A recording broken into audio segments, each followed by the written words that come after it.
I gave my parents $6,000 a month until they kicked me out for not giving more, so I cut them off, uncovered their darkest secret, and watched their lives crumble while I found the family that actually loved me. I never thought my own family would turn on me like this. I stood there, frozen, still holding the damn mashed potatoes, as my mother, Linda, pointed to the door and said, "If you can't do more for this family, then maybe you shouldn't be part of it at all." Let me back up a little. For years, I've been financially supporting my parents and my younger brother Josh. $6,000. Every single month. That covered their mortgage, utilities, groceries, even some of Josh's business ventures, aka him sitting around pretending to be an entrepreneur. Meanwhile, my wife, Emily, and I lived comfortably, but not lavishly. We had our own bills, a mortgage, and a kid on the way. Thanksgiving was supposed to be a nice family gathering. We showed up with food, gifts, and like always, an envelope with their monthly money. I thought everything was fine until my dad, Richard, cleared his throat and slid the envelope back toward me. "This isn't enough anymore," he said, leaning back like some kind of mafia boss. "We need 10. I laughed, thinking it was a joke. It wasn't. Mom started in, saying things like, "We raised you. We sacrificed for you. Family takes care of family." Josh just smirked, probably already spending the extra money in his head. I told them that $6,000 was already more than generous, that Emily and I had our own responsibilities, that we had a baby on the way. That's when Linda lost it. She stood up so fast her chair screeched against the floor. "If you can't do more for us, then leave." I looked around, expecting someone, anyone, to defend me. Nothing. My own father nodded in agreement. My brother just shrugged and muttered, "Guess you're not as successful as you act." That was it. I felt something inside me snap. Emily grabbed my arm and whispered, "Let's go. We're done here." I turned and walked out. No argument, no yelling, just walked. For the first time in my life, I left them behind. They didn't know it yet, but that was the last time they'd ever see a dime from me. And what I did next? Well, let's just say it left them absolutely shattered. Emily and I sat in the car silent. I was gripping the steering wheel so hard my knuckles turned white. My own family, my own mother, had just thrown me out because $6,000 a month wasn't enough for them. Emily broke the silence first. "Are you finally ready to see them for who they are?" I turned to look at her, and I could tell she'd been holding this in for a long time. "They don't love you, Jake. They love what you give them." I started to argue, but the words wouldn't come out. Deep down, I knew she was right. This wasn't the first time they had guilt-tripped me, but it was the first time they had straight-up demanded more money like I owed it to them. Emily sighed and reached for my hand.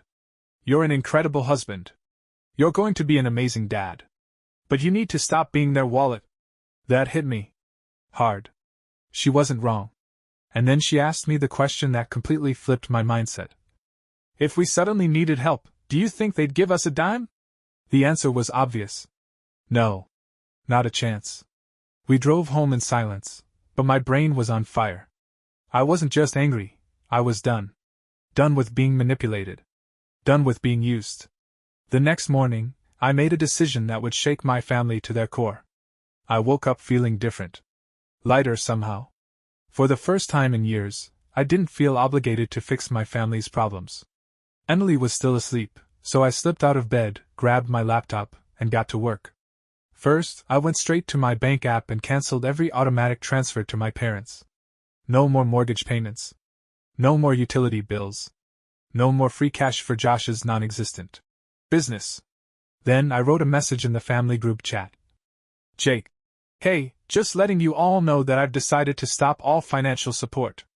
You'll need to handle your own expenses from now on. I suggest getting jobs. Best of luck." I put my phone down, took a deep breath, and waited. It took 2 minutes before the first explosion came. "Mom. Excuse me? Dad. Is this a joke? Josh. Bro, WTF? You can't just cut us off like that. Mom. After everything we've done for you? You're abandoning your family?" And then my favorite message. "Mom. You owe us this money." That was all I needed to see. I simply replied, "Jake. I don't owe you anything. Take care." Then I muted the chat and walked into the kitchen to make breakfast like nothing had happened. Emily came in, rubbing her eyes. You look different. I grinned. Because I'm free. But oh, my family wasn't going to accept this easily. And the lengths they went to get back at me? I never saw it coming. By noon, my phone had 50+ missed calls and more texts than I cared to count. I ignored every single one. Then, my mom called Emily. I saw her glance at the screen, sigh, and pick up. I put the call on speaker. I already knew this was going to be good. Mom. Emily, sweetie. You have to talk to Jake. He's making a huge mistake. Emily just sipped her coffee. What mistake is that, Linda? Mom. Abandoning his family. We raised him, we fed him, we clothed him. And now he's turned his back on us. Do you really want to be married to someone so heartless? Oh. That was low. Emily smirked and leaned against the counter. You know what's heartless? Kicking your own son out on Thanksgiving because his $6,000 a month wasn't enough for you. Silence. Then my mom switched tactics. She let out a dramatic fake sob. Mom. Emily, we're going to lose the house. We have nowhere to go. Do you really want that on your conscience? Emily just raised an eyebrow at me. Like you buying this? I grabbed the phone and said, Then maybe you should have thought about that before you tried to squeeze me for more. Mom dropped the act immediately. Her voice turned cold. Mom. You ungrateful little SH. I hung up. Emily burst out laughing. That lasted what? 30 seconds before she dropped the pity act? But my parents weren't done yet. That afternoon, they pulled the nastiest stunt yet. They showed up at my job. I was in the middle of a meeting when my assistant, Kelly, peeked in with wide eyes. Jake, your parents are here? What? The hell? I excused myself and stepped into the lobby, and there they were, my mom, dad, and even my lazy-ass brother, Josh. Mom had that fake, concerned look on her face, while my dad stood there with his arms crossed, looking pissed. Josh? He was just scrolling on his phone like he had better things to do. This is my workplace, I said, keeping my voice steady. You have no business being here. Mom clutched her chest like she was auditioning for a soap opera. Jake, you left us no choice. You won't answer our calls, and we need to talk about this like adults. Like adults? I laughed. You mean like how you threw me out on Thanksgiving because my free money wasn't enough for you? My dad took a step forward. You're embarrassing us, son. Just be reasonable and restart the payments. I looked at him dead in the eye. No. Josh finally looked up from his phone and scoffed. Dude, stop acting all high and mighty. You make enough to help us. You just don't want to. That's when something inside me snapped. You're right, Josh. I don't want to. Because unlike you, I actually work for my money. I gestured around the office. This isn't magic. It's hard work. Something you wouldn't know a damn thing about. Josh rolled his eyes. Wow, okay, so now you think you're better than us? Mom jumped in, her voice sharp. You're going to regret this, Jake. Family is everything. I laughed. No, Mom. Family is supposed to be everything. But you guys? You're just leeches. Then I turned to security and said, Escort them out. Watching my own parents and brother get dragged out of my office while they yelled insults at me? Absolutely priceless. But later that night? That's when they really crossed the line. I thought kicking them out of my office would be the end of it. That they'd get the message and finally back off. I was so wrong. That night, Emily and I were curled up on the couch, finally relaxing, when my phone buzzed. It was a text from my boss. Boss. Hey Jake, just a heads up. Your parents called HR today. Said some concerning things about you. My stomach dropped. I immediately called him. What did they say? My boss sighed. That you've been stealing company money and that you have a history of fraud. I almost dropped the phone. My own parents tried to get me fired. Emily saw my face and sat up. What happened? I put the call on speaker so she could hear. Obviously, I don't believe them, my boss continued. But HR had to file a report, so now there's an internal review. It's a formality, but dude. What the hell? I had no words. My own flesh and blood was so pissed that I cut them off. They were trying to ruin my career. Emily was shaking with anger. Oh. They want war? They're about to get it. And that's when I decided, if they wanted to destroy my life, I was going to return the favor. So I dug into their past. And what I found? It destroyed them. If my family wanted to ruin me, they should have made damn sure they had nothing to hide. Because once I decided to fight back, I went all in. Emily sat next to me, laptop open, eyes burning with determination. Let's start with the obvious. Your parents don't work. How the hell have they been affording things besides your money? Good question. I started looking into their financial history, mortgage payments, credit cards, anything I could find. And then, jackpot. My parents had been taking out loans. A lot of them.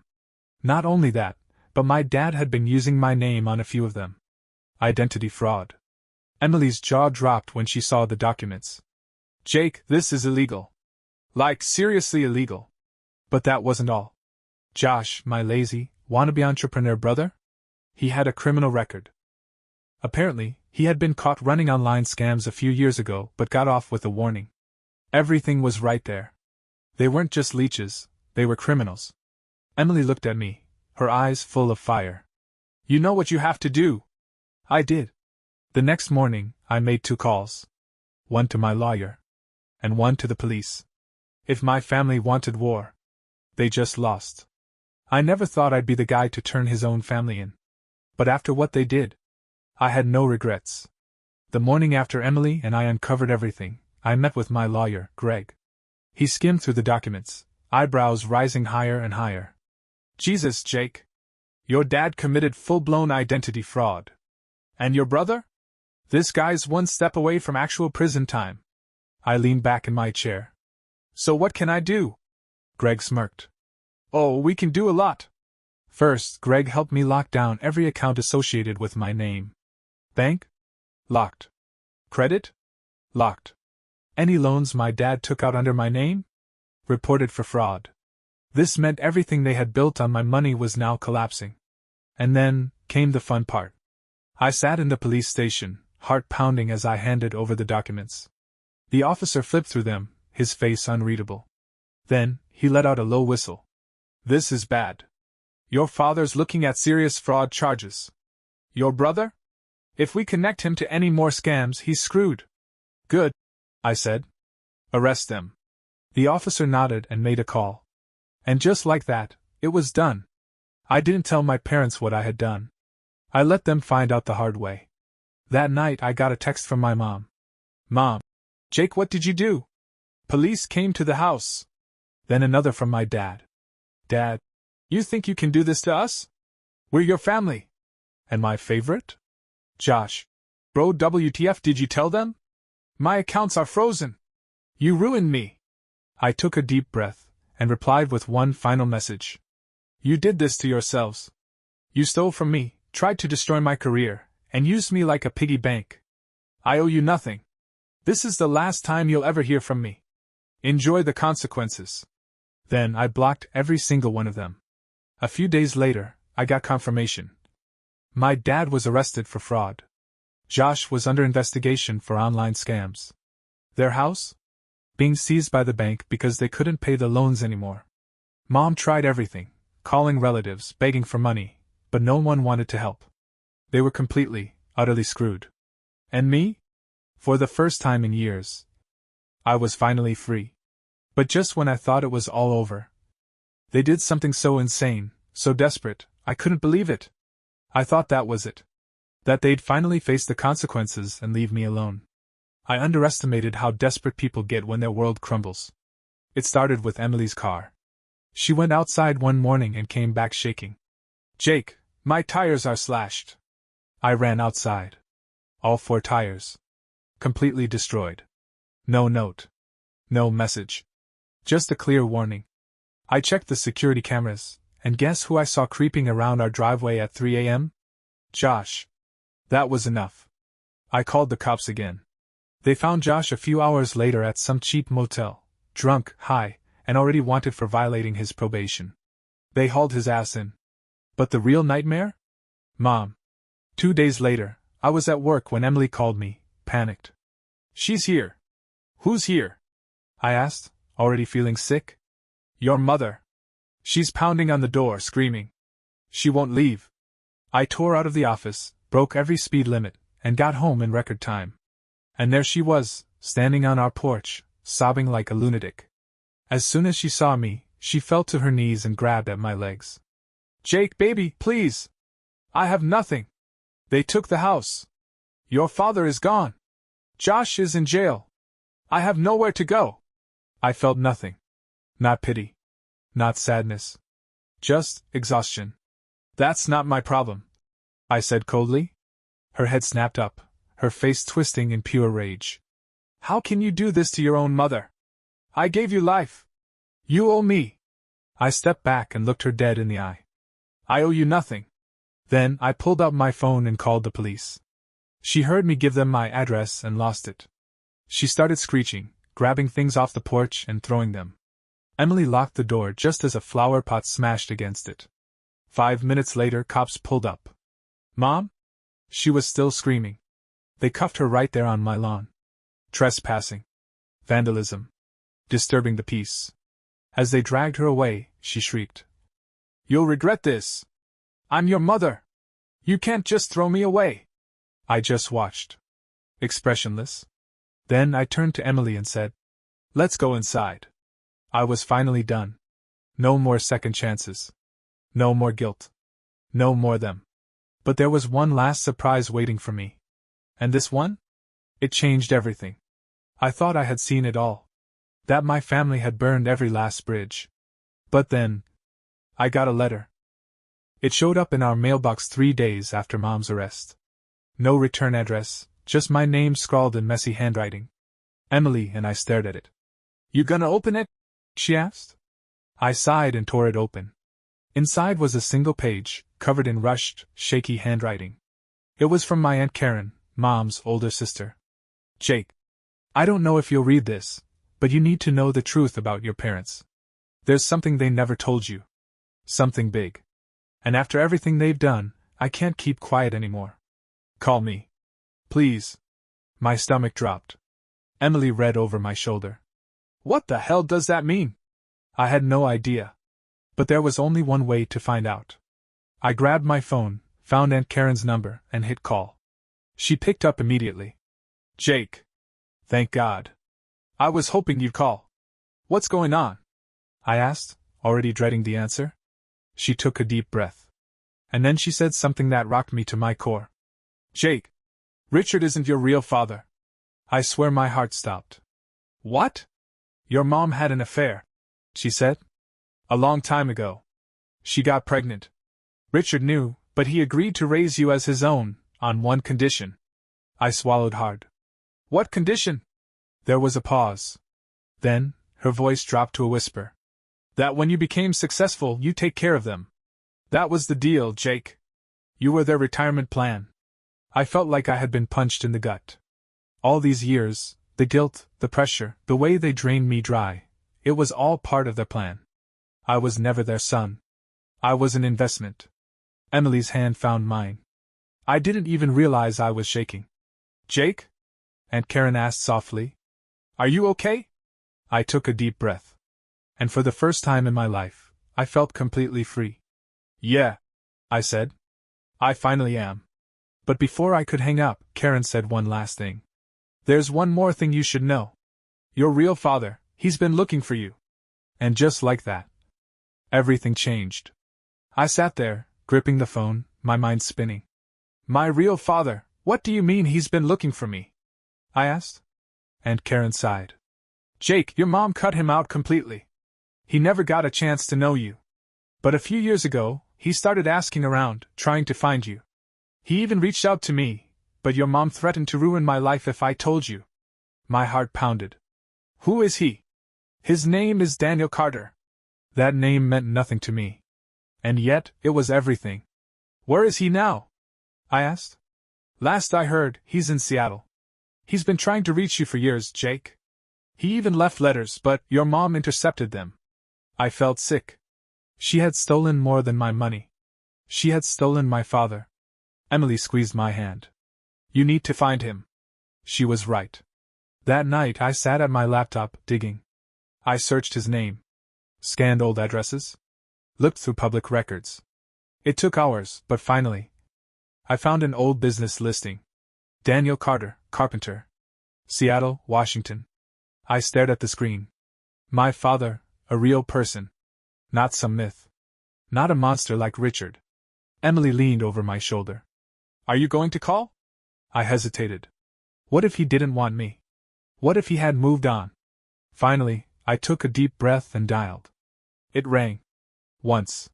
Twice. 3 times. Then, hello? A deep, steady voice. I swallowed. Hi. Is this Daniel Carter? A pause. Then, yes. Who's this? I gripped the phone so hard my knuckles turned white. My name is Jake. I think I'm your son. The silence was deafening. Then, in a voice thick with emotion, he whispered. Jake? Oh my God, is it really you? My throat closed up. For the first time in years, I felt something warm in my chest. A father who actually wanted me. I had no idea what came next. But I knew one thing. I was finally done with my past.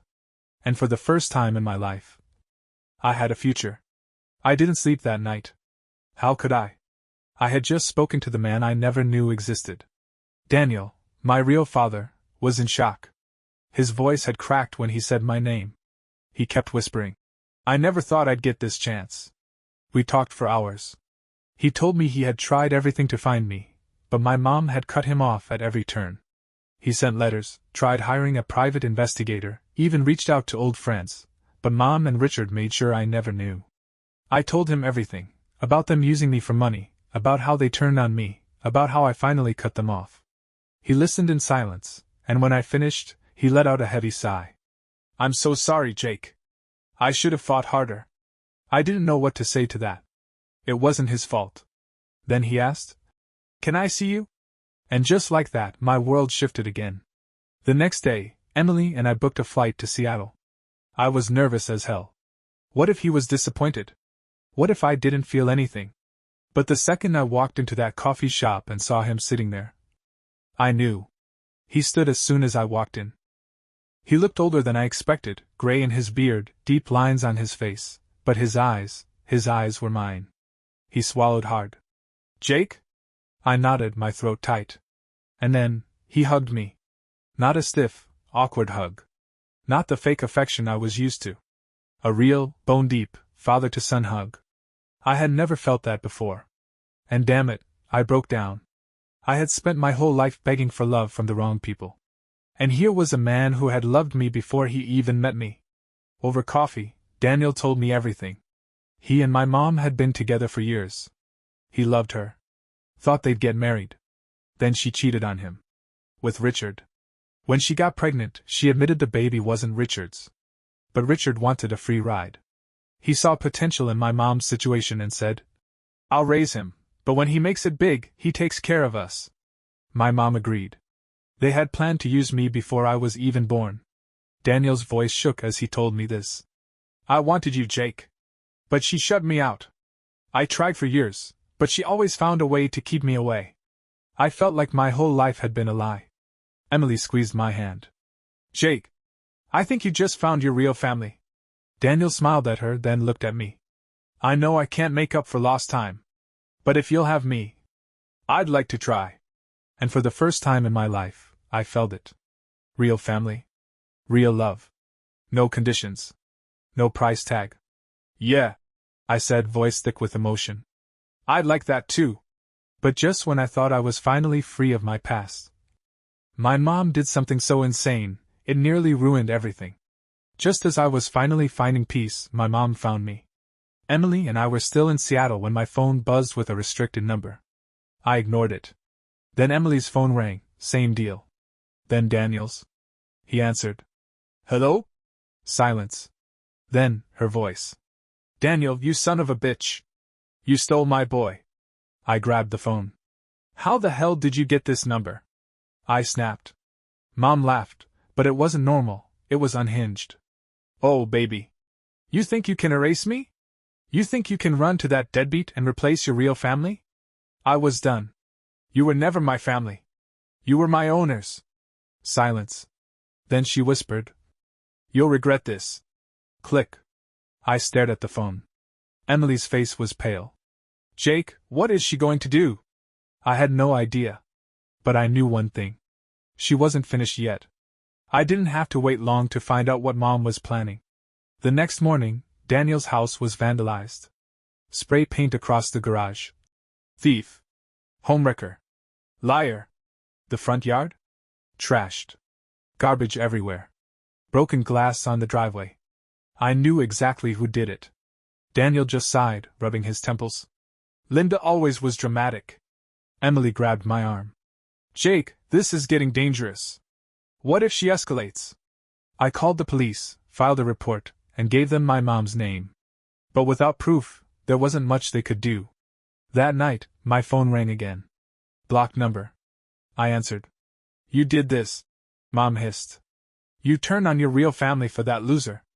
And now you think you're safe? I clenched my jaw. Stay the hell away from me, Mom. Or next time?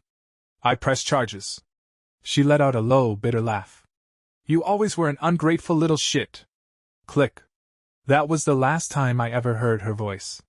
Because the next morning, she was arrested. And I had nothing to do with it. I woke up to a dozen missed calls from Aunt Karen. When I finally answered, she was breathless. Jake, your mom's been arrested. I sat up. What? She got caught breaking into some guy's house. She thought it was yours. The cops found her inside, screaming your name. Emily's eyes widened as I put the call on speaker. She was looking for you, Jake.